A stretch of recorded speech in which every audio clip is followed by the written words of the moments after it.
बहुत समय पहले की बात है। एक छोटे से गांव में अर्जुन नाम का एक युवा रहता था।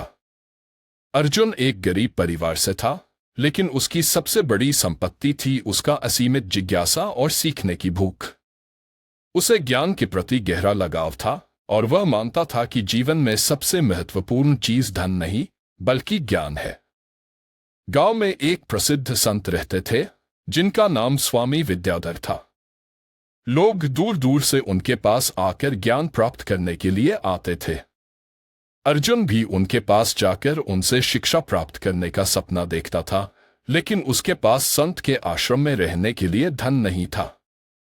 एक दिन अर्जुन ने स्वामी विद्याधर के आश्रम जाने का निर्णय लिया।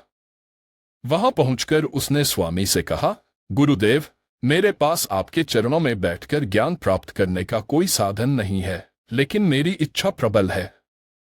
कृपया मुझे शिक्षा दे। स्वामी विद्याधर ने उसकी आंखों में चमक देखी और मुस्कुराते हुए बोले, तुम्हें धन की नहीं, मेहनत की आवश्यकता है। यदि तुम कठिन साधना करने को तैयार हो तो मैं तुम्हें ज्ञान दूंगा।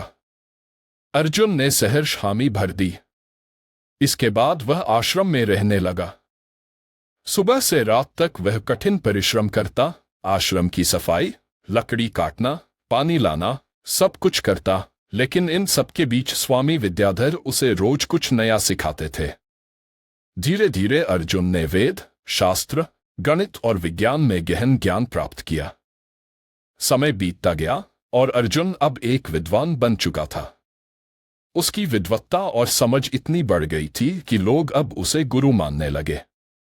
एक दिन जब अर्जुन ने स्वामी से कहा, गुरुदेव, आपने मुझे इतना सारा ज्ञान दिया, लेकिन मैं आपको कुछ नहीं दे पाया। स्वामी ने मुस्कुराते हुए कहा, तुम्हारा समर्पण ही मेरा सबसे बड़ा इनाम है। जिस व्यक्ति के पास ज्ञान है, उसे धन की कभी कमी नहीं होगी, क्योंकि ज्ञान से वह हर चीज प्राप्त कर सकता है। अर्जुन ने इस सत्य को अपने जीवन का आधार बना लिया।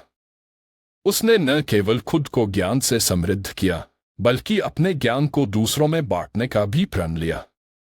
उसने कई गुरुकुल खोले, जहां धन और साधनों की कमी को नजरअंदाज कर हर इच्छुक विद्यार्थी को शिक्षा प्रदान की जाती थी।